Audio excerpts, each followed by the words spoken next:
We'll give everybody a minute to kind of pop in. How was your first weekend, Lee? Yeah. It was really great. Yeah. It was very much of like, is this really happening? I'm working with all these awesome people. So yeah, but it was a lot of information. A lot. How big is your team?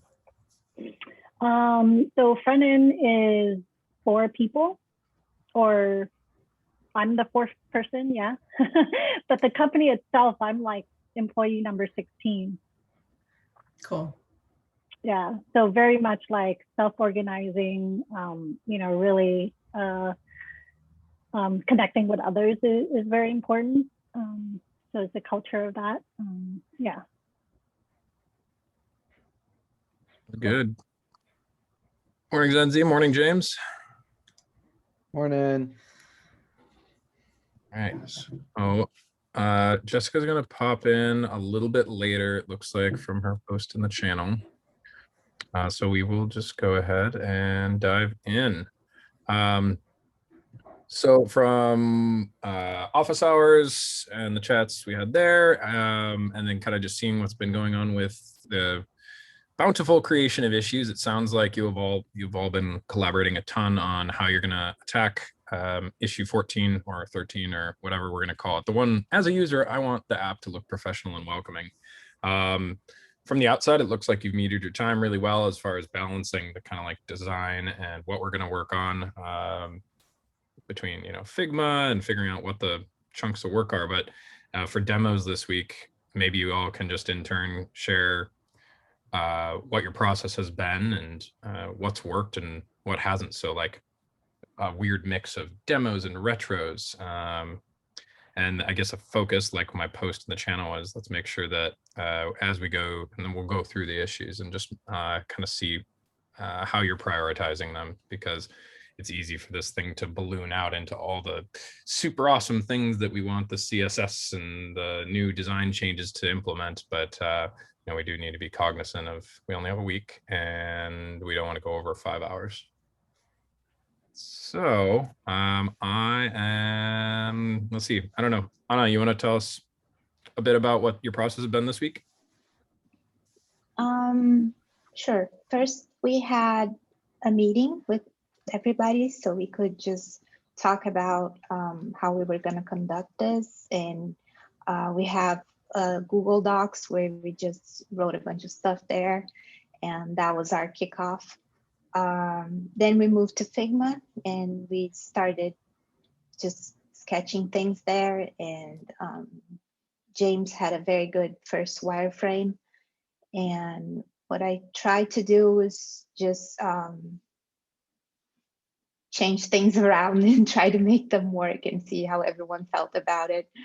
And then I disappeared on Thursday because I had a job interview and they sent me the test and I have 1 week to turn it in. And oof, it's huge. It's not that difficult, but it's like a lot of stuff. It's like building everything from the API to the final application. So I have a lot of work ahead of me.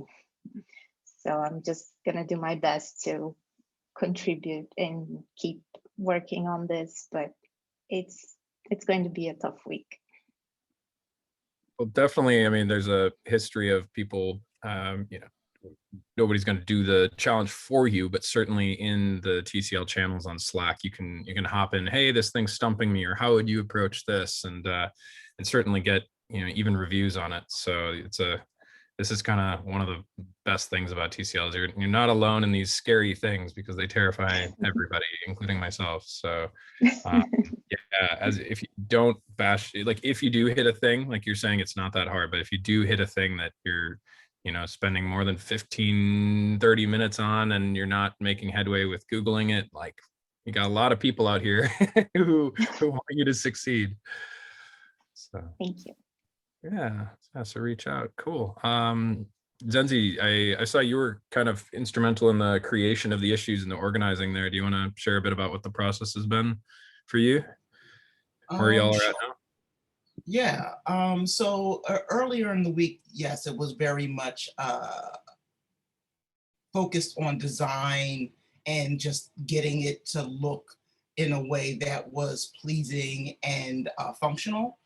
And that was mostly done by Anna, Jessica, and James. And I just said, well, okay, I want to break these into chunks, but I also want to make sure that we're not stepping all over each other and that we don't have a ton of merge conflicts. So I tried to organize the tasks in a way that somebody could complete a whole task and step back and get approval, hopefully. The thing that I kind of struggled with was flow, because the best way to avoid merge conflicts would be for you to do a series of tasks for a component, but those tasks would require you to kind of not separate your concerns, because then you're kind of updating things. You're in the CSS, you're doing a bunch of other stuff. So at the end of the day, I decided to prioritize just sticking with a single task, even if it puts you into doing that task throughout the entire app, as opposed to just working in a specific component. But, of course, would love feedback on that. Yeah, I think that we talked a little bit about that in office hours of kind of like componentizing or working on it everywhere. And yeah, no, the trade-offs are very, very real. And it sounds like, I mean, both choices are valid. So, but it sounds like you came to a good conclusion and the issues seem to be written up very well. I don't know if anybody else had any thoughts on that. Yeah. Sweet. Yeah, Yanli. It definitely will be, because like I feel like, you hear a lot in TCL or in boot camps or wherever about like, optimization and components with, keep your, data down, keep your separation of concerns, blah, blah, blah. And you're like, well, okay, so why do I have all these rules that I'm following? But, when you come to some of these tech deady type things of like, oh, this is actually gonna be challenging to refactor. Oh, the surface area of this component, it like has its like tentacles in everything. You start kind of realizing, and it doesn't need to be perfect this time. You just next time maybe gives a bit more weight to how you'll go about designing initially. So it's constant learning. And James, yeah, so Anna was saying that you worked on the wireframe, and then I saw that you all kind of like jamming on like where the buttons and the nav going to be going this place or that place. What was your process this week, and what did you like? So I, initially kind of just like she said, like kind of just threw up something on a Figma board, and more than anything, I was just having fun learning how to use it. But I'm really happy with the updates that Anna and Jessica made with terms of the colors. Jessica kind of figured out the color palette for us. I just threw in some Tailwind, basic classes, at that point. And then Anna really took the kind of like overall, I think, like idea and really just sharpened it. Like, I mean, like, I'm really impressed at what she does, and I wish I had that kind of eye and thought process. And it looks great. I think it looks clean. I mean, I'm in love with it. So mostly this week I spent my head wrapping around the previous PR. So, and I did configure React for Tailwind. So that was a kind of fun little. It sounds impressive. It's not hard. So, so yeah. I thought there was I had a fun. dependency in your PR. Oh, sorry, did somebody else say something? Can't hear you. Okay, what'd you say? Oh, I noticed that there was you broke out of Create React app, and there was some other import that you did there, and I didn't have time to look into it, but I was curious what that was about. Oh, so I just, you go to Tailwind docs on adding it to React, and you just follow their steps, and it has you install their Tailwind package, and then something called Craco, which stands for Create React. I don't even know, but it's just basically it helps I think it compiles the CSS for you, I think, or I'm not sure. I'll have to look into it some more. It's step by step, and you really just and then you just update each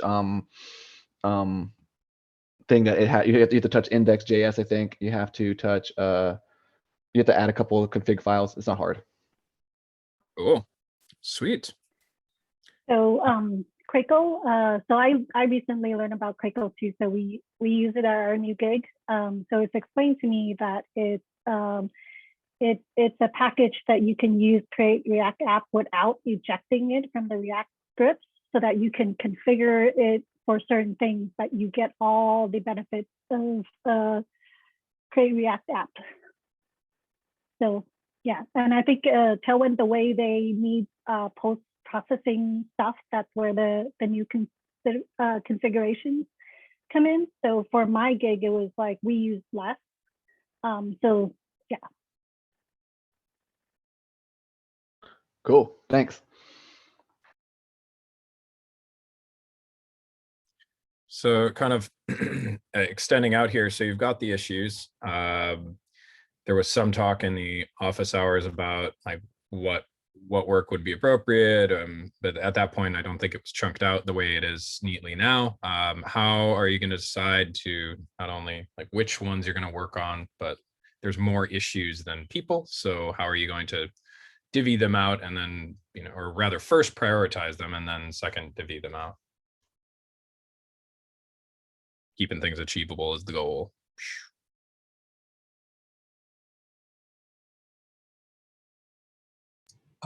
For what it's worth, just as the person who kind of last touched them, I envisioned us kind of prioritizing them today, but the only ones that really need priority first are the ones that are about implementing Tailwind, because you don't want too many people needing the Tailwind and it's not there. So so as long as those 2 or 3 subtasks are completed first, the way other people interact should not be a concern.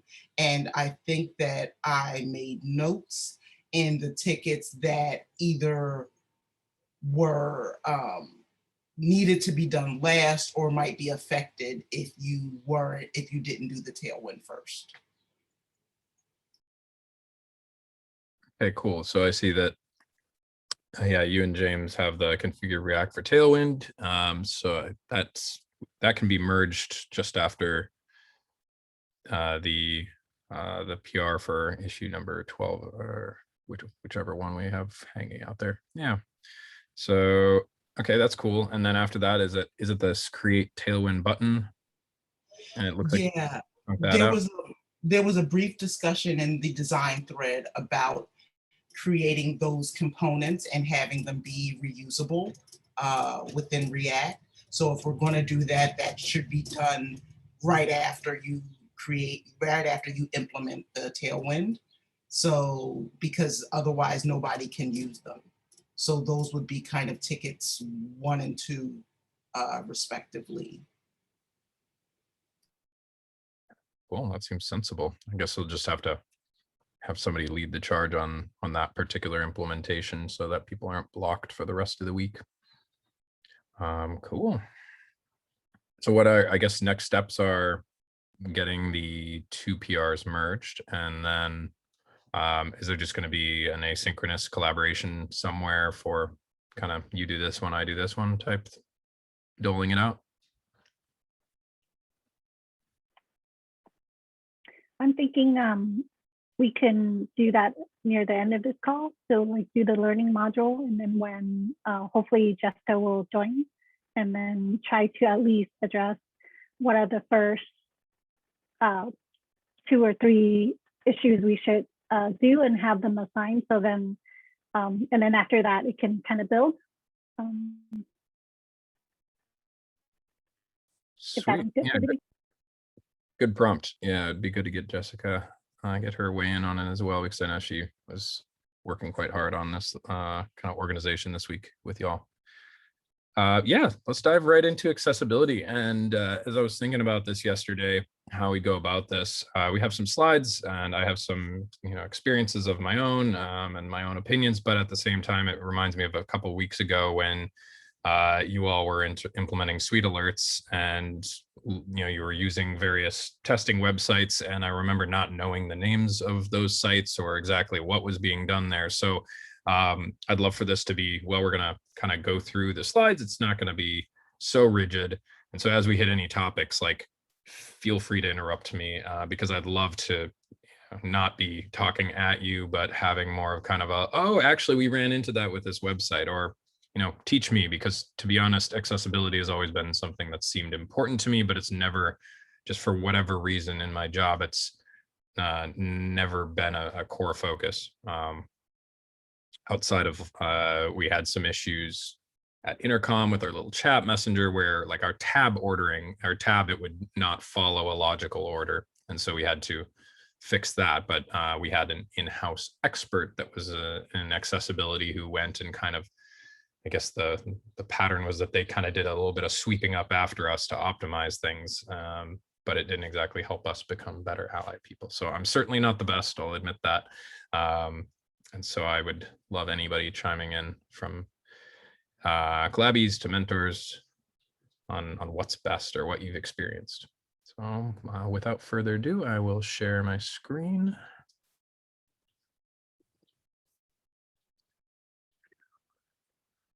Cool. So accessibility, what, why, and how. Like so many different things in tech, if you haven't picked up on this one yet, for some reason we like to do weird abbreviations with the first letter, the last letter, and all the number of characters between. So like Kubernetes is K8S. There's so many different kind of weird abbreviations, but ally, kind of guess, maybe that's also another double meaning there of, A11I ally. I don't know if I'm making that up, but it seems nice, if you're into accessibility, you're an ally to people with disabilities. So super awesome. I need to get your lovely faces out of the way so I can read this again. But yeah, so web accessibility is the inclusive practice of ensuring there are no barriers to web interaction or access to websites on the World Wide Web by people with physical disabilities, situational disabilities. I learned this, situational meaning like, ouch, I poked out my eye, or, oh, I can't use a keyboard because I broke my wrist. So physical being more kind of typically of like a permanent thing. And then there's situational, like that I broke my hand and I can't type, so I need another way. Yeah, socioeconomic restrictions on bandwidth and speed. I have some thoughts on that as well. And then the idea that when sites are correctly designed, developed, and edited, all users have equal access. And so, like so many other areas of the web, the W3C group has a specific kind of subgroup dedicated to web accessibility. And then I haven't dug into this. I'd love to get comments on this, but Section 508 requires government agencies to make websites more accessible. So it's unfortunate that private entities aren't enforced by law in the US, but I know in some places, European countries, there are more stringent requirements on private entities to keep things accessible. So why? Simple, right thing to do. You might be legally obligated is another one. And then, yeah, more people in the US access websites with assistive technology than in Canada. 20% of visitors may have some sort of disability. And sometimes it's just a convenience. I mean, even if you're driving in your car, having the ability to have, your Android or iPhone screen read to you can be of benefits. You're not a distracted driver. So there's other weird fringe benefits there. Making your pages more accessible for people with disabilities makes them more accessible for everyone. So this is kind of what I was touching on with, like, when I was looking at this last night, I was like, oh, wow, okay. So permanent are pretty obvious, the kind of common things you would think, like a deaf person needing, like a Braille reader, or people who are blind needing the kind of like voiceover or like reading the web. I think a lot of people are familiar with those, but it was kind of interesting. I didn't really think about the fringe edge of situational, new parent, distracted driver. Like that's kind of reminded me of like Apple's voiceover reading pages. Not really sure what bartender's getting at here, but maybe in like a point of sale system, they would need to be able to, like they wouldn't get audio cues. So if you're designing a system and you have like bleeps and audio indications, it's probably not going to be a good thing for UX for that person to interact with. So I actually have a random perspective on that. Yeah. Because my friend, he works in construction and glass construction. It's really loud, and they had an interface where they were using that did something with input with their, like, you know how like you can use Siri to text or whatever and do things like that, and that's like a common thing for them to do because their hands are busy. Hey Siri, call whatever, and so they had to come up with solutions to dampen the noise around them so that they could use their technology correctly. And he was just asking me about like any solutions I knew about that. And I didn't have a whole lot of good answers for him, but in ways that but I just said you should probably just get like a headset or something and something, because that it picks it, like these I think have technology where it dampens noise around you. And so anyway, it was an interesting point of view. I never really thought about it. So Yeah, and then technology now. And feeding off what you said, I have a GoPro. I use it skydiving a lot, and I've been surprised at how well you can say like GoPro start recording, which is kind of nice because you don't have to like futz around with the button because it's on your helmet. You can't see the screen, and I've been surprised with how well that works in a loud airplane door open at a 200 miles an hour environment. So they must have, obviously that's less accessibility and more we want it to work in multiple environments, but there's probably some cross-pollination there too. So yeah, and personally I'll share another kind of personal story. A buddy of mine became a quadriplegic, unfortunately, in an accident it's been like 6-7 years now, but he's in a wheelchair. He largely uses voice and his head. He has like a push. He has these kind of telescopic things that like have his headrest where he can push his head, and it effectively is a mouse that he can like push up, down, left, right, and he can use the other one. And he also has a blow suck, like a straw, and he can blow and he can suck on it. And he can configure using these things. He can configure it to either interact with his wheelchair, obviously, like blowing is go forward, sucking is go back, and then he can use his head to move it into different modes. But when it comes to accessibility in the web, he can configure these things and switch them into a mode where it interacts with his iPhone. And he chose iPhone because Apple happens to be a bit of a beacon in the accessibility world. They have, if you've ever gone if you have an Apple device and you go into the accessibility preferences, there's a multitude of options of things from contrast for people who have difficulty differentiating color to full screen reading, and he uses a lot of those. And when I chat with him we FaceTime or we chat via text, he's damn fast at his typing. I imagine he's using some kind of voice, kind of the like Siri or voice interpretation, but his ability to navigate around his phone in person using these limited inputs that he has because he has no use of his arms or legs is astounding. So it's cool that somebody spent some time to design that so he wasn't locked away from the World Wide Web. Let's keep on going. So we did the what, the why, what's the how. Yeah, now here we're getting into the nuts and bolts. I like this quote: the best aria is the no aria at all. We need to use semantic HTML whenever possible. And we'll get to that, but the number one golden rule is now with HTML5, we have a lot of semantic HTML. Semantic HTML being, let's see if I can pop out of here. Video panel, nope. Show video panel, I want to hide the meeting controls. So I found this website, like I know, feel free to stop me if you all know this already, or if you have any questions, chime in as well. But this is kind of a fun example because it's like, cool, it's a body. So this is semantic HTML. It's, describing this is the body of the page, but it's not crazy descriptive. And so you're like, well, I have 3 chunks. Okay, I have a heading paragraph. So you're going to put it in divs. This is not semantic HTML because a div is a thing to be used for something that doesn't require further grouping. It's a great tool, but it doesn't tell. Think of a screen reader, think empathetically from how this screen reader, this Braille reader, they're probably going to have some prompt of this thing is a header, and then it reads it. If it's just div, div, div, it gives no context to what the meaning of these things are.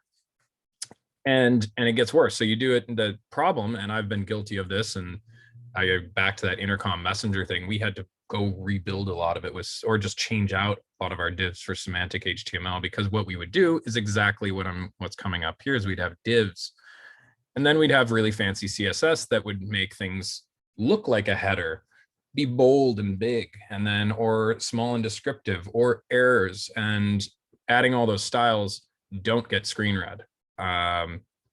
So semantic HTML, again, just using components HTML gives us that are more descriptive. We'll get there in a second. So you can also be clever and add classes. But again, this is a div. A screen reader may or may not read what the classes are. Probably not, because if you've dug into inspecting a website, sometimes a class can be all sorts of verbose garbage. So again, this isn't helping anybody with adaptive technologies. So I know I'm preaching to the choir here, but because we've used these, but you can use, paragraph, header, checkbox, things like that. And so you're using very simple primitive objects that are descriptive. And so while you may still style the living daylights out of these things, the same way that you would do is if they existed as a div, your structure, in the absence of all your styling, if you looked at the HTML, it would tell a story. So that. I have a question. Did anyone who went to a boot camp, did any of your instructors like explain that to you? Because when we were learning the code, they were like, they didn't care. I just can't believe that that's not like, at least explain like Skylar just did in the 5 minutes that, you know what I mean? Like, that blows my mind, because I didn't know. I was just like doing like whatever was saying I'm guilty of. I just wonder if they had that, if my boot camp sucked and it was just other ones. I don't know. It's weird. Like how could, like to say it, like why use an H1 over a div, right? And then explain that. It's wild to me. I'm just curious if anyone else had that experience. I would say that my boot camp did give us a primer on using the accessibility dev tools, but because it was really my first experience with web building, that you were going to use semantic HTML was assumed. They stressed the SEO component more than the accessibility component with that. They wanted things to be searchable and easy to categorize, as far as things being like sections and articles and things like that.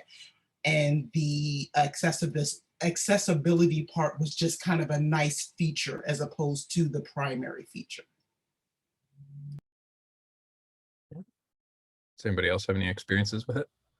Mine was similar to James. I mean, we went to the same program, but James's. But yeah, there was no focus on it at all. And I mean, this is just the Mozilla thing on the element reference, but like I didn't realize actually till Collab Lab that there were so many that it just didn't occur to me that there were so many other like tags available. So even like. Yeah, that's what I'm getting at. Like, I'm kind of mad. Like, I'm kind of annoyed that I didn't get that. Like I've been writing a blog series on like all the different HTML tags I haven't used before, and I'm mad that like they don't even mention it. Like, even like say, go look that up if you're interested. Even I don't know. Okay, sorry, tangent done. So I don't think my boot camp covered it either. So a lot of it is like they have a further learning on your own. But I think one of the problems with bootcamp is you're trying to learn a lot of things in a short amount of time, and there's only so much that they can cover. So that's like the down part to bootcamp. Oh. Yeah, it's interesting. I've a lot of these. I'm like, oh, okay. I wouldn't have thought to use it, but I know I've seen it before, like Fig Caption. You know, if you have some kind of fancy JavaScript graph that describes, you know, I don't know, Bitcoin crashing. Well, your screen reader person not going to be able to see that. So maybe you have a fig caption would be a good way of, you know, if you have a figure, then you could do a fig caption and that would have some kind of text representation. And the reason why you might use this is you might actually hide. It might be like, you know, you might have CSS that's element hidden because it's not helpful for sighted readers. But when that screen reader rips through the page and isn't able to show this figure, this graphical thing, then it will latch onto the fig caption and read it off. And that could be, it's basically just an extension of the concept of what we're going to go back to, if I can get the meeting controls out of the way, of, ooh. Are y'all able to see the presentation? It looks blank. Yeah, it Yeah, looks I blank can to me. see. I think it's living in another world and I can't figure out how to get it back. Skylar, the software developer that can't figure out his meeting controls. 1 second.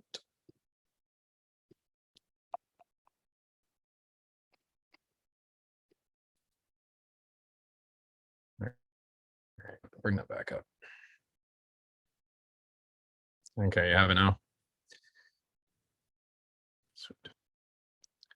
All right, I'm just going to stay on this screen so it doesn't go to a full screen elsewhere. Can everybody see? Sweet, awesome. Yeah, so kind of where I was going there with that fig caption deal. So always use semantic HTML. One thing that is pretty also is kind of a golden rule is if you have images, a lot of people can't see them. So use alt attributes to describe. This is a fuzzy dog or whatever it is, but there is no technology that I'm aware of that, you know, maybe with machine learning and all that, things are changing. But as I understand it, there's no adaptive technology that goes and quickly parses an image and tells the person what it is. If maybe there is, actually, that sounds like something that's a solved problem. Because if I were a non-sighted website user, I would totally want to have those images go through and maybe if there wasn't an alt tag, it could read it. Maybe I just gave somebody a business idea. But yeah, so always include an alt attribute. Here's where the kind of confusing thing comes up with the ARIA attributes. So that's, and this quote, best ARIA is no ARIA at all. So ARIA is historically, and somebody correct me if you have more information on this, is essentially kind of like a Band-Aid. It was more popular to use this before HTML5. It was a way of applying attributes to various components, or for instance, a div that is otherwise not very descriptive for accessibility, and it kind of piles on some accessibility to it. But with the advent of kind of more semantic HTML and HTML5, more of those attributes that we were looking at that Lauren shared, you don't need as much of it. So the idea is, and I found, I'm going to go over to this one.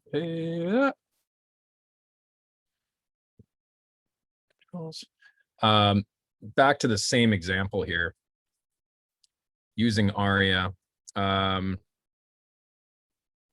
find a bad example of ARIA. Yeah, here we go. Avoid using ARIA to fix unsemantic HTML. So this is a good example. Like you created a div and a checkbox and you did some, you know, a CSS ninja. So you did some really cool styling. You made this really awesome checkbox. And because it's a div and doesn't have any kind of native behaviors for accessibility, you were like ARIA checked false. And you're like, yeah, I know there's this ARIA attribute and I'm going to be super awesome and accessible. But it doesn't make it a checkbox. It doesn't tell you how many, where you are in, if you have multiple checkboxes, what's the index, which one are you at? And the reality is just use an input checkbox. Like it's semantic. The browser, there's wide browser compatibility. Whereas if you go and are using ARIA attributes, you might half implement something. It's just completely unnecessary. So the ARIA docs are great, but that's, you know, this person says it pretty well. That's why the first rule of ARIA is not to use it unless you're getting to an advanced case where there is, you need to create something where there's not semantic HTML. Like just one random example is progress bars. I don't think in Semantic HTML there's a progress bar, but there is an ARIA attribute there where you can, and I think it says it here actually. I'm not going to rip around looking for it, but it works well with JavaScript. So you can add these ARIA attributes that are kind of onto like a div, and you've made that div like a installing progress bar, and there's ARIA attributes for like, what's the beginning of the range? Okay, well, 0. What's the end of the range? 100. That's going to be our install. Or slider, if maybe you can purchase 0 to 5 items. So you can say your min, your max, and where you are now, and you can have JavaScript just go and, as some process is going on in the background, it can go and update that. And those ARIA attributes are good because they kind of fill a gap where Semantic HTML doesn't have something. Does anybody have any questions on that one? I can dig more into it if we want.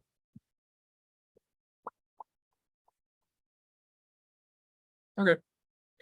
I kind of alluded this earlier. Ensure all content is reachable via keyboard. I don't have a good way to demonstrate this right now, but there's a lot of different elements to this. When you're tabbing, like, when you're moving around, we're used to using our mouse and going and clicking on things.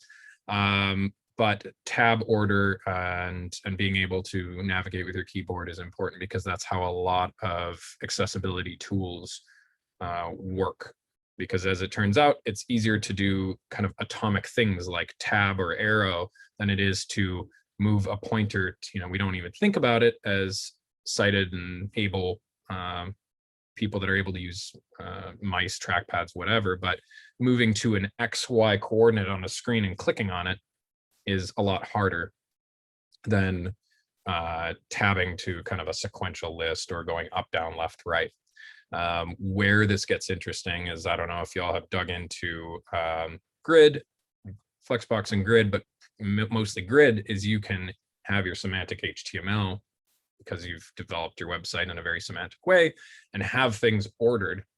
But then in your CSS, you can reorder your grid things out of place. And I know it sounds a bit wonky, but you can, for presentational reasons, you can move them out of order. And when you do that, there's a lot of good reasons for doing that in certain situations, but you want to be careful because you're essentially divorcing your really pretty semantic HTML that has a certain order from its presentation on the screen.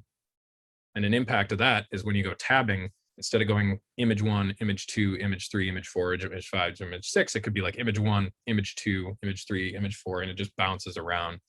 And so you need to, if you're going to go into that kind of level of detail, you need to be very careful, or you should be very careful about thinking about how is this going to be interpreted in the realm of accessibility. Sometimes it's a non-issue. Sometimes it might result in you not making that change, because with Grid you can lay things out outside of the way they're divvied up in your HTML. So yeah, number 5, ensure content and tab ordering makes sense. Kind of touched on that. It's in tandem with the keyboard bit, tab ordering. Sufficient color contrast. I think didn't you all look at this not so long ago? Essentially, there's this contrast checker or a lot of websites, a lot of tools on the internet to see if you can give your various colors, or you can give it your website and it will take a look at it and give you some kind of rating on your contrast, because a lot of design out there is very pretty, but it just doesn't create enough contrast for people that are partially sighted, colorblind or otherwise, to be able to differentiate different elements. So something that's obvious to you might be completely illegible, or the design that you've implemented might not carry the same meaning. Anybody have any experience with that? I don't. So I'm leaning on you. I saw that Chrome specifically has built into their dev tools now, color contrasting like metrics, but I can't figure out how to access it. I was reading about it, but I don't see it. I was just looking around to play with it. Okay. Last or maybe 2 weeks ago, when Jessica was really kind of leading that portion of the suite alerts accessibility part. I know that Anna and I were actually working on the ticket, but she was doing some things. I think both of you used Lighthouse. And in Lighthouse, that is part of the metrics that they check by. You get a little report. And if you delve into your report, it will show you how you fare in terms of visual contrast and other forms of accessibility. Cool. I'm gonna have to dig into that. I've thrown websites into Lighthouse before and gotten a rating and adjusted a few things, but I've not really in the context of accessibility. So I would love to up my game there myself. Thanks, Zenzi. Yeah, and we talked about a little bit in office hours, but don't use only color to signify state. And then also kind of in tandem with that, understand that color has certain meanings, like red is typically destructive. And so I think we discussed that in office hours this week about how we had the frequency or recency of purchase in the list. And there was, a common paradigm would be like green, yellow, red. But if you're also using red for instance, the delete item button, there could be confusion there. But also in the case of accessibility, you also want to be able to take color out of the equation and see if your design makes sense, which is one reason why they, doing wireframes in grayscale can be really helpful, because from the beginning, before you even get into your fancy CSS, you can kind of naturally identify, like, does this design make sense before you introduce the color. So you're not leaning on the color and having to go back and revise and change your design because you realize it doesn't make sense when you take the color out of the equation. And there's a lot of really great websites for just wireframing things with black and white, or free libraries for Sketch, whatever. So yeah, we touched on Lighthouse. So there's this automated tool, Axe. I've never used it. I'm curious if anybody has. They're guided audits. It's a company, Accessibility Insights, that seems like is used by a lot of big companies in tech. And then same thing here, audits by accessibility testers. I'm not familiar with any of these. Has anybody else used any particular tools? You mentioned Lighthouse. I haven't, but I watched a video of Andrew doing this talk from a previous cohort, and he had installed the Accessibility Insights on Chrome and kind of stepped through it. And so I installed it and tried it out. It's pretty fun. You can do the tabbing, and then when you do it, it visually shows you, which I'm like, oh, this is really new, or this is pretty cool. Not sure if it works with how well it works with Brave, but yeah. Yeah, Brave is Chromium, so it should. But yeah, so you can open it, and then I think the fast pass is just a quick one to tell you what you need to fix, and then the tab one is pretty cool because then it highlights everything it tabs and it shows you the path as you're tabbing, so you can see it. Oh, here we go. Yeah, sure. Okay, so is this what you're talking about? Quick, you get fast pass is what you mentioned? All right. Yeah. Automated checks, failed instances. So target page, the Collab lab. Here, I'll boost this up here. Actually, I can't see your. Oh. Yeah, we can I think see it's that the part. browser. Oh, got it. It's just yeah, what happened is I just need to share my whole screen essentially because it's gone, and put it in another tab. One moment. While you're configuring that, the other one you mentioned, the audit, I think in another talk they talked about how you can have they hire people that are like blind or have other disabilities to test your site and to really thoroughly go through. So that's really interesting too. let's see if we can get this. I'm curious. Were you targeting that at somebody else? No, just on the slide, that was the third option. So that was just my comment on what that actually is. So can you see my screen now? This target page here. This accessibility insights for web. Are you? Yep. Yeah, we can see it. Yep. Okay, got it. Okay. So no failed automatic checks. All right. Well, that was supremely helpful. Show tab stops on. Okay. So this is just, we're going to do it live.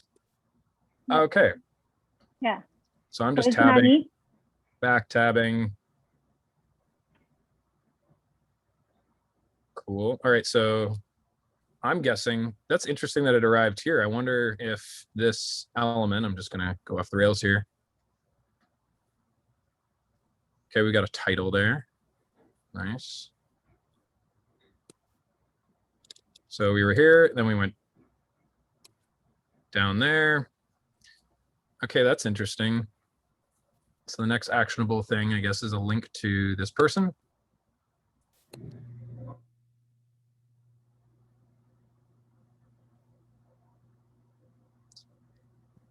Now I'm unsure if this is I mean, this is fun. It's nice to kind of visualize a bit more, obviously, where the tab focus is going. This is good already. I mean, I think even without this tool, you would see it. If I turn this off, I think I would still probably see this box around each element. But this is something that just anecdotally is interesting, is a lot of the times when you're doing your styling, sometimes you will bash over the default like presentation of something like this, like an anchor tag, and you will get rid of the you'll get rid of the natural box around this, and you don't realize that when you're doing that, adding that CSS change, that you're actually making it harder for people that need accessibility tools. For instance, being this tab order, that by getting rid of this box, you're actually making it harder to understand where you are on the page. I've had this problem before. Like, we realized that with our links, we had styled our links in a way that bashed the defaults kind of highlighting, and had to go back and reintroduce it. Cool. So I'll get rid of that, and just out of curiosity. Yeah, okay, so these are here. And that's good. That's a good behavior. So we can pretty easily see. You can imagine if you got rid of that, you wouldn't know that where you were on the page, because there would be no, unless you added some kind of alternate thing like an underlining or a text color change. But again, color not everybody can interpret that. So having this kind of box around it is helpful. And then needs review. Okay, so this is interesting. Color contrast and link in text block. So it looks like it's giving us some kind of things to review in the web page. I won't dig into that too much, but as we kind of talked about earlier, maybe there's some color contrast issues, and then there might actually be some kind of physical anchor tag improvements to be made here. And it looks like you can like highlight visible, and then maybe go to the website and see. So maybe there's something less than ideal with this one, and so we could go inspect it and dig into it. Again, I haven't done this, so what I say is not gospel here. But that was fun. Thanks for pointing that out. And I will share the link to the presentation in the channel, so you can dig around and kind of see some of these links that we have there. But yeah, I guess I'm kind of curious about the Suite Alert stuff. Were there any other learnings there of accessibility, or what works, what doesn't? For my part, Anna really led me through her use of Lighthouse, and I did put those screenshots in Slack if anybody just wanted to see what our testing reports looked like for that. But I will say what was nice about Suite Alerts 2 specifically was that they gave us that they made sure that we understood that they were compliant, but they also gave us the option of using the ARIA labels, but we found that we did not need them in order to be compliant in terms of accessibility. So I believe that we opted to not use them. Yeah. Was it that they were unnecessary because of the Yes. semantic HTML already took care of it? Yes.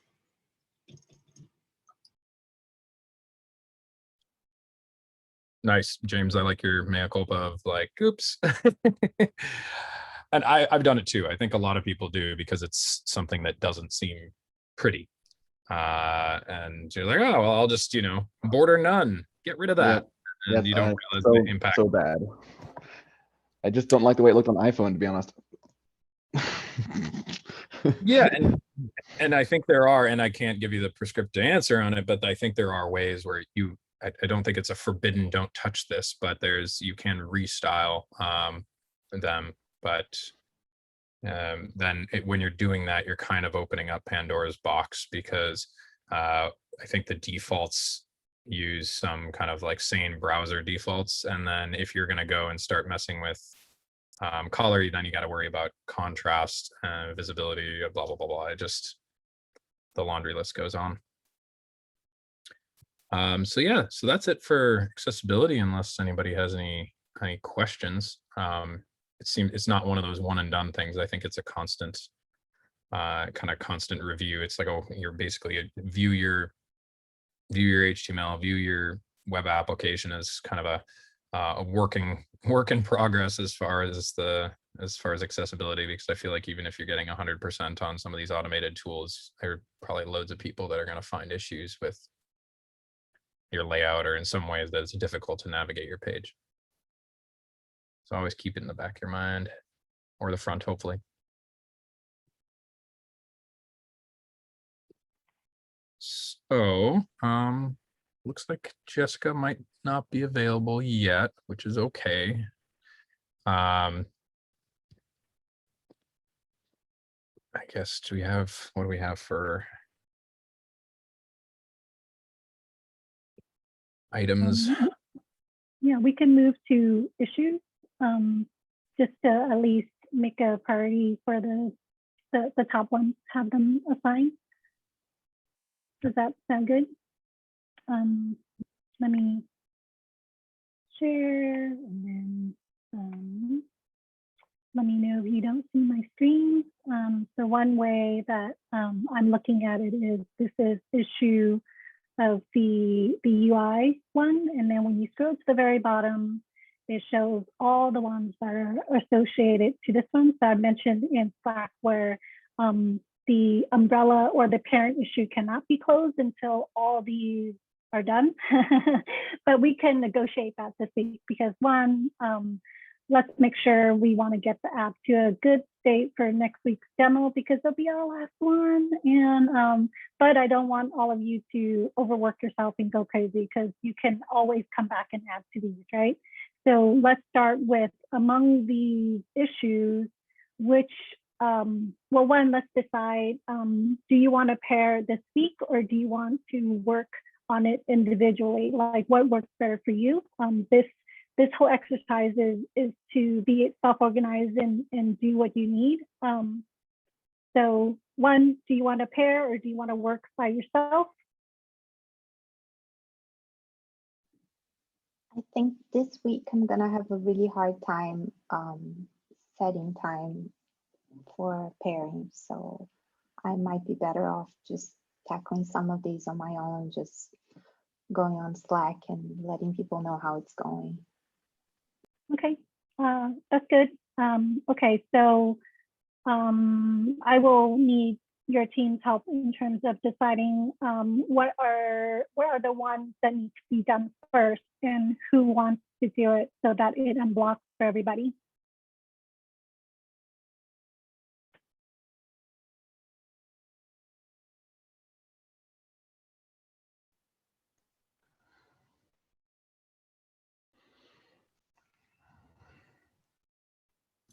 these already in a priority order, Zinzi?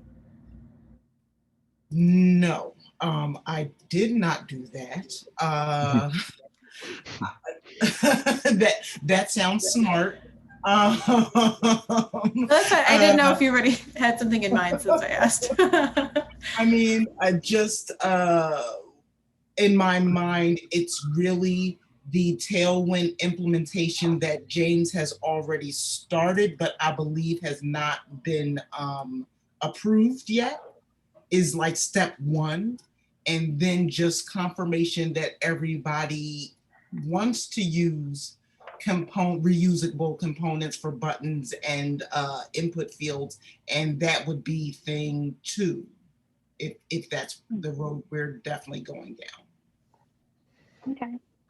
So from my understanding, I think I approved the PR to add in Tailwind. So I think that's good to go unless Sky wants to take a look at it. If we can merge that, we can merge that today. So it sounds like potentially this one is one of the first ones. James, can you confirm if that needs to be done? That I think that'll be, if that's the old PR, then yes. Oh wait.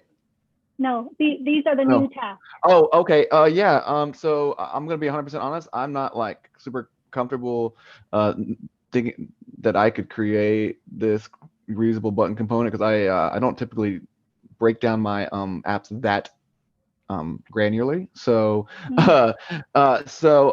I'd be happy to try, but I think Okay. that if that's the way we're gonna go in terms of doing this component style breakdown, then I'm happy to give it a go. But I do think it makes sense to do first. I agree with Zinzi on that. Like have those available, have those elements available. Okay. In my mind, it still sort of makes sense for like one person to tackle one view or something like that. But after we've created the components, does that make sense? Create the components that are shared, and then have someone like that way they can, so that person just sort of has their brain wrapped around what the whole component looks like. Because it's honestly, it's just adding like the background styles, the colors, and the spacing and the margins and the paddings. You know what I mean? We're not doing too much. Okay. Is it too late to order them? I don't know if I can just like literally switch them around in the issues area. I think if you go to the project board, just like Trello, I mean, we wouldn't switch the numbers, but I think you can drag it up. And so we could put like the first one you want at the very top or something. And then maybe as people go, you can drag it over. So just pull from the top. Okay.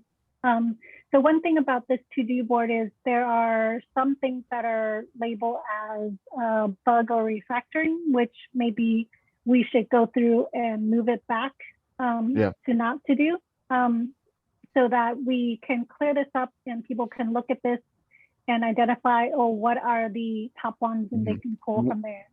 One of those bug refactors, I think it's still sitting there, like not, but it's taken care of with my new completion of the PR that I've been working on for the last couple weeks. Whichever it was something about. It's right here. Yeah, but there was a bug in the issues. Maybe the issues and these are two different things. Then I'm my fault. Okay, because in the issues there's one that's labeled bug. Oh, yeah. So I think that one with your current PR that you did today would close that. So okay. Yeah, I forgot to do it. So what you can do, or I can do, is to add in your PR, say it closes that issue, and then it will automatically close it for you, because it's just changing the estimate to days, and you're already done that. Yeah, so this one, documentation, I'm going to move it back to here because that's not that's something you could do later. And let's see, hero pattern, I think that one wouldn't be a blocking icon.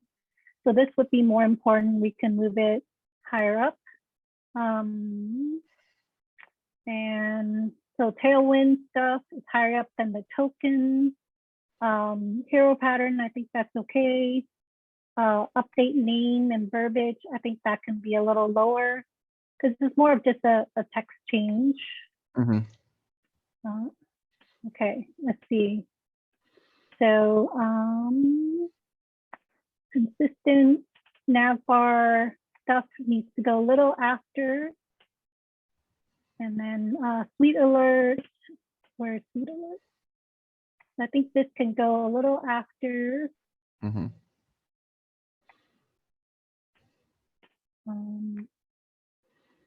Okay, so let's see. As a user, I want to choose the frequency. So this is using the component, so that's also a little after, I think.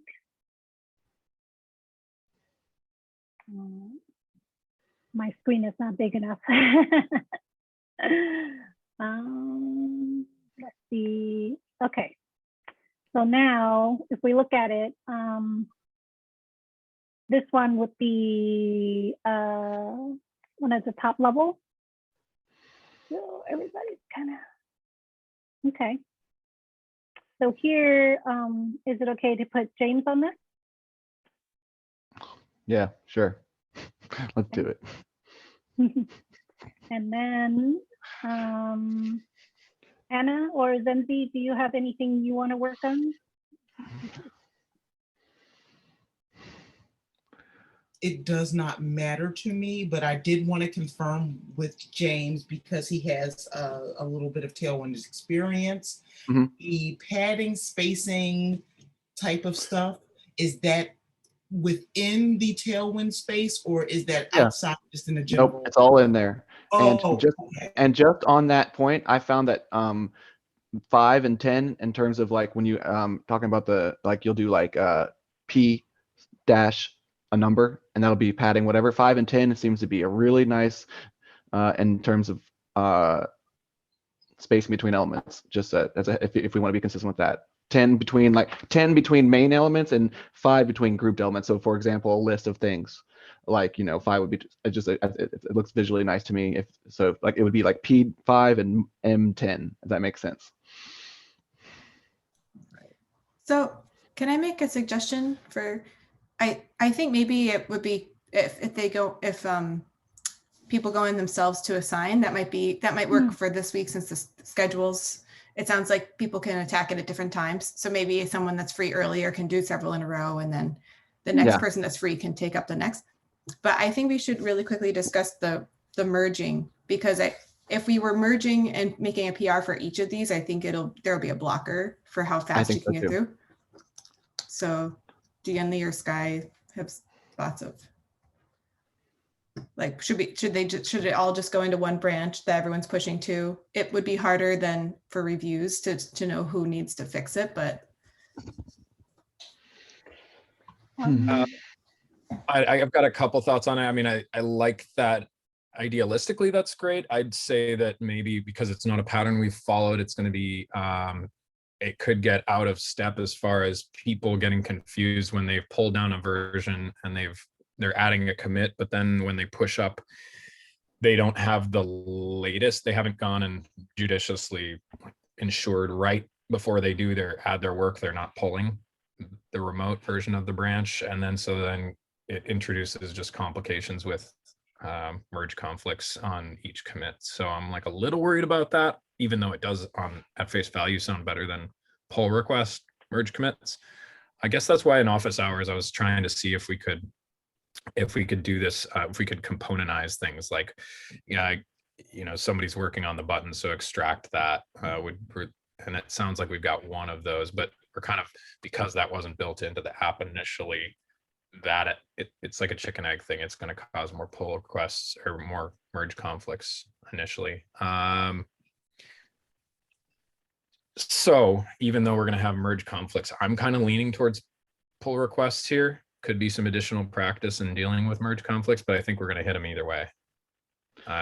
Please, I'm wrong. But in terms of the speed, which is what Lauren's kind of suggesting here, is that creating like the pull requests that we've been making and crafting have, they're time consuming. So is there can we still agree to do a pull request, but maybe just keep the information presented in it kind of clean and neat and just like a screenshot, this is what I did, whatever.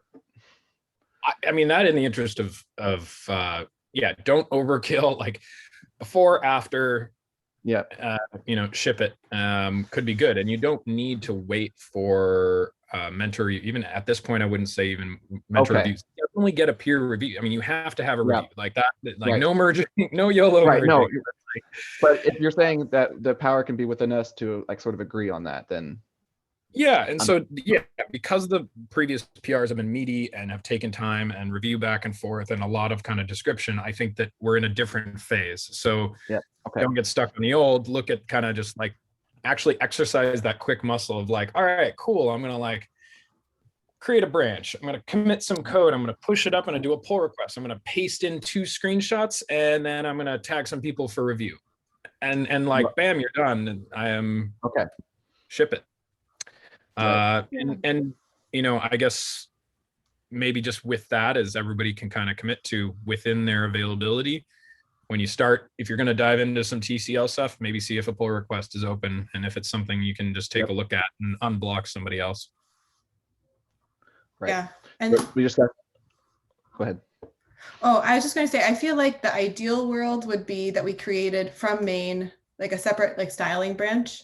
And then that would be what all of these little ones go off to. So basically when you're done, the styling branch could then be reviewed into main, but that might be too much for this week. So perhaps I'm just, throwing it out there for, that would be like the ideal situation. I do like that idea. If everybody is comfortable with the idea of when you create a pull request, you have to choose which branch you're going to merge into, which is a good thing to know how to do anyway. Yeah, go for it. So just a little thing. Let's keep it simple. Like the example that Lauren suggests is definitely a good practice, and we can definitely do that after this cohort. As in, like, if the team wants to do that exercise, I'll be happy to help with and guide that in terms of how to do a feature branch, how to push it, and then how to merge that. But for now, if we want to move fast, like Sky said, the simple PRs, we don't need a novel. So as quick as you can, and also want approval. So let's practice that. Let's be quick in supporting each other, right? If you get 5 minutes, look at that code review, do it for the other person, because that means that person can merge it to main. And when you build your next branch, you're getting the latest from them, and it's less conflict for you. So the PR stuff, small PRs, it'll look like it's a lot, but it's manageable when you think about having to review it versus like super meaty, like there's too much commit. I like that. And I was gonna say, just to maybe like, if we can get on that, like, even if you're like doing, let's say sit down for an hour and you're hitting 3 things on that list, maybe we can agree that we'll just put that into one PR as long as it's manageable, unless you have an issue. If you have a question or something, you need that review. But if you're just adding padding, styling, and changing fonts, maybe it makes sense to have all that in one little chunk, right? Like, I don't know, I'm spitballing here. I'm just seeing if that helps. Yeah, I mean, world is your oyster. If you've got 3 bodies of work that all kind of are related and logically make sense to be a part of a pull request, and then maybe also logically there would be 3 separate commits, so you could kind of tell a story with your PR, then yeah, I mean, I'm not opposed to that. Just be aware, think, I think Yenli, you posted something about, do you still have your hand up? I don't want to be talking over you. Oh, sorry. No, you're fine. Nope. Lower hand. I forget to lower my hand. Emily, I think that was you that posted that article today or yesterday about falling in love with, making your reviewers fall in love with you. Just if you think, obviously these are all smaller chunks of work, so maybe organically they will stay small, but if it starts getting a bit unwieldy, be aware of the cognitive load you're putting on your reviewer. If you have 3 unrelated, you mentioned 3 commits, so I'm just gonna pick on it. If those 3 commits are kind of like over here, and over here, like in this week, let's say, I don't know, Zenzi or Anna pop on, or Jessica pops on and is like, cool, I'm gonna go review a thing. And then if it's like 3 unrelated things, think of the cognitive load that you're introducing. Maybe it's gonna be no big deal. Like, maybe this example is like, maybe it's just like little CSS change here, sprinkles, and no big deal. But maybe for you it would be no big deal, but when you put yourself into the mind of the reviewer, it's like, oh yeah, these are kind of different things. And I want Zenzi to be able to like quick read before, after this component and be like, yeah, cool, I can review that. I can very confidently hit approve and know what's going on here, instead of kind of like, okay, I need to like load into my head, what is this component, what's being extracted, what's going on. And so I'd say just think about it from that. So if it makes sense, Okay. do it. If you think if there's ever a question of like potential like mixed concerns, then keep them separate. Okay. And one last, sorry, go ahead, Lauren. oh, one last little tip, since you guys will probably be doing it really quickly, and like maybe only James and Zenzi will know that something got merged. After you merge it, I would recommend tagging the developers in the channel, because if someone else has their own branch, they'll have to pull down main and merge it into their current branch. So just don't forget that workflow, or else there'll be a pain later. Right. Yeah, and Right. along with that, also, just general Git hygiene. It's a bit tedious, but anytime, anytime I start working on anything, I usually will, if I'm working on a particular branch, I will go check out main.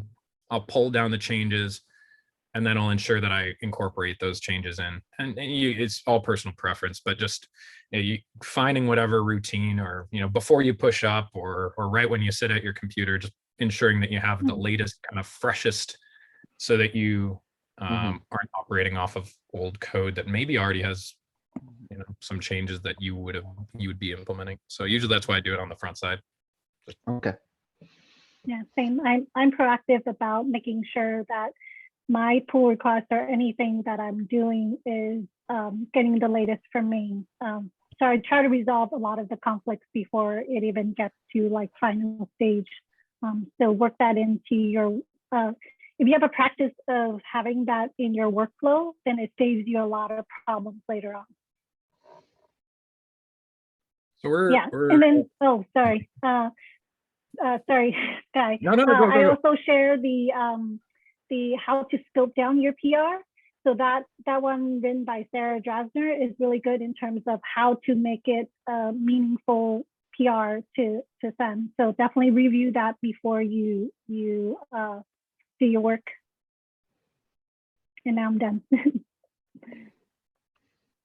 Yeah, I just want to say we're at 13 minutes over, which is pretty good for our trend over through all of this cohort. But unless we have any other specific things, I think we've got the tools to move forward, and we can enjoy our Sunday mornings. Yeah, I will work. Sorry, just before we go, should I or the three of us or four of us kind of start another thread, because I think our availability is very complex this week, and I want to make sure that everybody understands, like, these days I probably won't be peeking in here, and I think all of us are starting to have more and more of these days, so I want to be transparent to the group. Yeah, that seems good. Maybe a thread where everybody posts just Monday, Tuesday, Wednesday, Thursday, Friday, and just kind of say yes, no, afternoon, evening, or I don't know, whatever format you want, but that could be just a good kind of reference for people to peek at. If you want to lead the charge and start the thread, then everybody else can, if you tag them, tag the group, then everybody can pop in their hours there. That sounds like a smart one. Thanks, Zenzi. Sure. All right. Well, this was fun. Thank you. Oh no, like is good. I'm like, yay, I didn't miss it. Yay, we learned something. Accessibility, and no, it's fun to hang out with y'all. Everybody's smiling more this week. Yeah. Yes. Yeah. I don't know about y'all, but personally, I'm in a appreciably better place than last week. Did you figure out your Kubernetes problem? Infrastructure is no longer on fire, but now we're questioning every decision we've made in the last 3 months on infrastructure. So that's a fun place. Yeah, no, I mean, fortunately, we have a good, we have a lot of resources, and I have this new manager. She's incredible. Like my previous manager was great, but he was a newer manager and for some reason was dealing with like managing 2 teams at once as a new manager, which probably didn't set him up for success. Outstanding human, but he ended up moving to another team so he can focus on growing and working on one team, which I think is organizationally a better thing. And then so we got a new manager that we hired from Spotify, and she is amazing. Like she's first of all a very senior and experienced manager, but also she's kind of like busting everybody's balls, so to speak. She's like, all right, why aren't you working like this? Blah, blah, blah, but not in a mean way. She's kind of like challenging you to be better because she knows you can. But then at the same time, she's not just trying to bust you up. She's also like, okay, so I see these blockers. She just seems to kind of have like the stars in her, like all these things aligned in her head in a way that I don't. And she's like, who's blocking you? Because I'm going to go bust them up too. I'm like, okay, so I've got an advocate now. That's really cool. So in that sense, she's kind of trying to like bring everybody together. And in the context of this problem, we've largely been siloed on our work, but she's going and bringing in like some really smart infrastructure people, and we're like validating all the decisions that we made to ensure that they were the right decisions. Maybe they were the right decisions at the time, but we've had changes in our project, so we're kind of like reevaluating, but with outside resources that, for instance, I'm not a database expert, and we're bringing in some people that are much more aware of like maybe we should be using a NoSQL database instead of SQL database, or you know, option C, something else. So yeah, it's been things are trending in the right direction. I don't know if anybody else has any want to share their non-TCL things. Otherwise, we can enjoy the rest of our Sunday.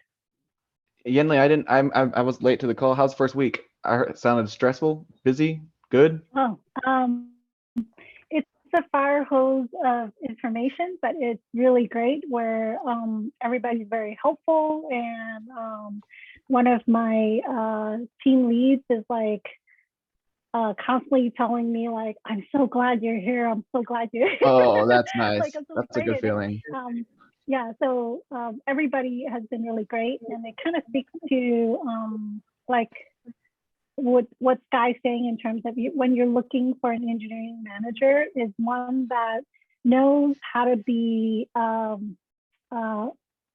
busting the system, right? Recognizing like, okay, what's going wrong? Like it's the system, it's not the person, and how to call all that out and then wrangle everybody and like figure things out in a very human way. So that part is really exciting is, and I hear it over and over again, is how we work is, even though it's in tech, it's like a very human approach to things and processes. So yeah, I'm really excited.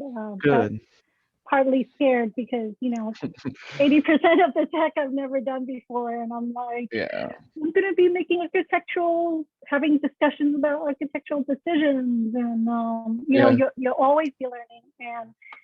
And every job you start, you're not going to know stuff. So keep that in mind. And I'm trying very hard to combat imposter syndrome, where it's like, I don't know these things and it's okay. Yeah. Yeah. I had one of my neighbors I met last night. They've been pretty strict with their quarantine, but they just finished their vaccination period, and he works at LinkedIn, and he's a senior data. He works in Big O. He's been there for like 3 years, but he's been working as an engineer for 20, and he hates it. He thinks that the culture is incredibly toxic. He wants out, but he's afraid that he can't go anywhere else because of he sees himself as this old guy that doesn't know how to pick up news. I'm like, dude, yeah. I was comforting him. It felt really good. It's like, I know you can do this. If you can do Big O at Indeed, you can do anything. Like, like you can learn anything. I mean, and he was just like, he's I don't know. He has this really jaded view of like tech bros and stuff right now, and it's like. And I'm like, and he's a nice guy, and I just felt bad for him. Tough situation. Yeah, this is. Oh, go ahead. Go ahead, Lauren. I was just gonna say maybe after Collab Lab, I don't know if other people are interested, but I would love to see like a day in the life of Sky, or a day in the life if you showed us kind of what your tasks are like. I can show. I mean, Mine are kind of random too. The projects I worked on, there's like a lot of things I had never touched before, like pipelines and this and that are kind of cool. But yeah, just because I don't really know what some other jobs are like. So I don't know, that might be cool. Or if you guys have any, like Anna or, other projects that you guys have done, if you want to share, I'd be really interested to learn. So. Yeah, I think, so the other thing that was really fun is the software app that Around is cross-browser. So it's a really fun co-working pairing application. So if you are on board to try it, Around. Okay. Cool. Yeah, Around. I shared it in a random link. So you can do like a co-working type situation where we're working together and then you're like, oh, check out I'm like struggling with. I think that's the working and sharing what we're working on or what we're struggling with.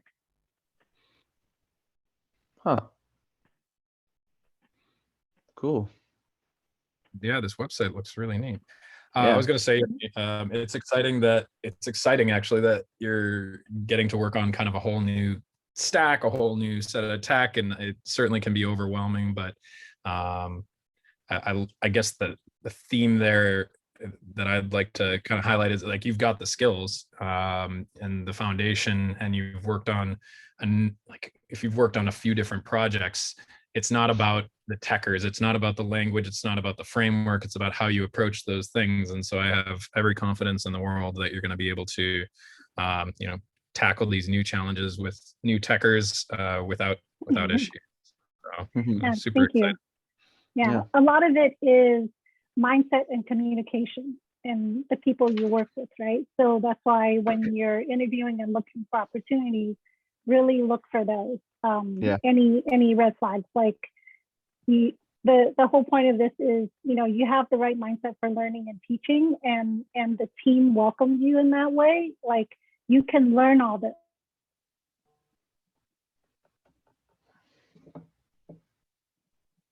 Uh-oh. We lose. Oh no, the dreaded Yenli. We lost you, Yenli. No, I see her. Is everything cool? Uh-oh. It's frozen. Yeah. I think it was lagging out earlier. She was chatting as well, but yeah.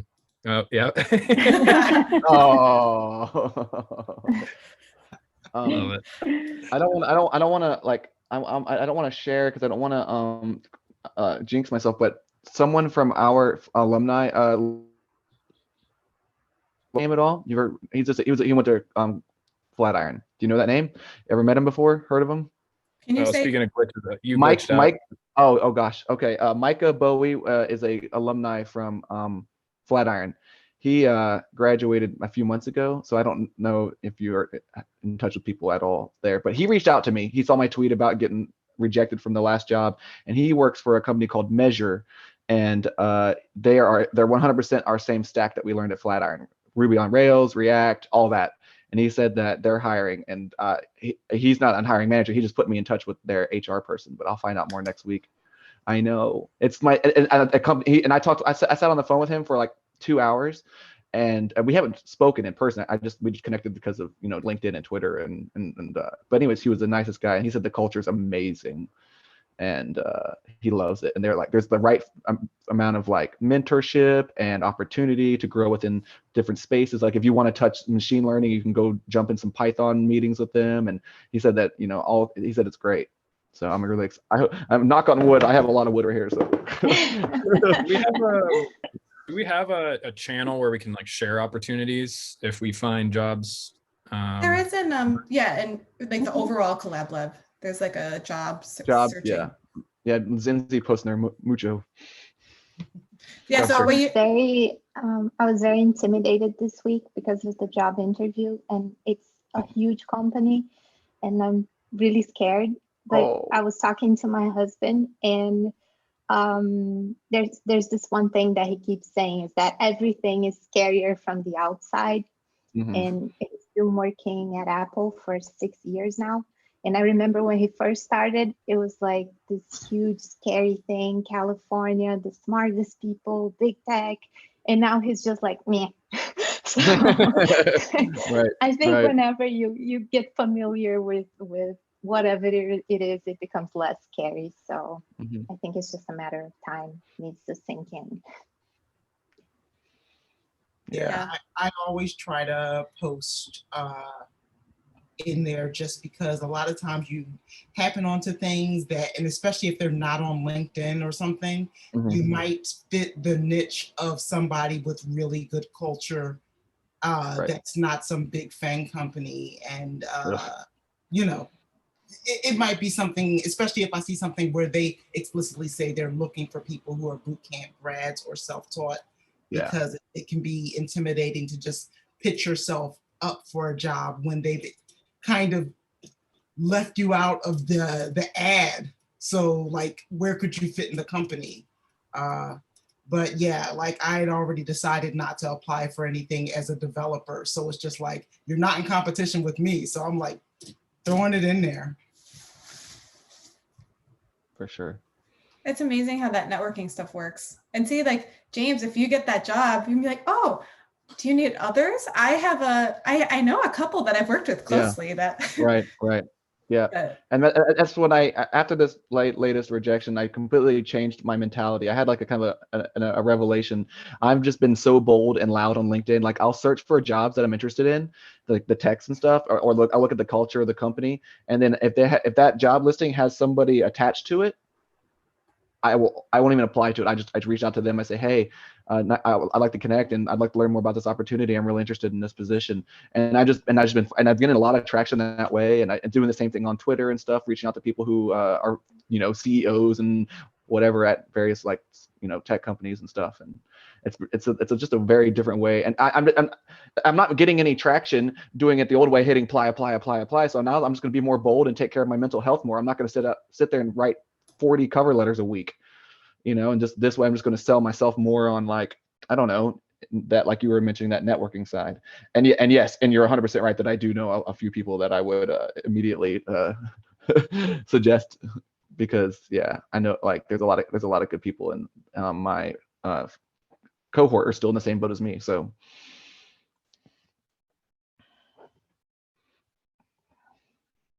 I gotta head out, but if y'all want to keep chatting, this channel's not going to close up. But have a lovely day.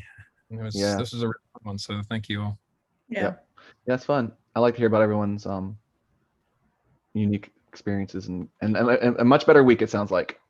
Yeah. Well, good luck, Anna. And James, if you get that, get past the talking part for that. That's awesome. Right. Yeah, thanks. I'll probably merge those two PRs today and then we'll go from there. See you guys. Sounds good.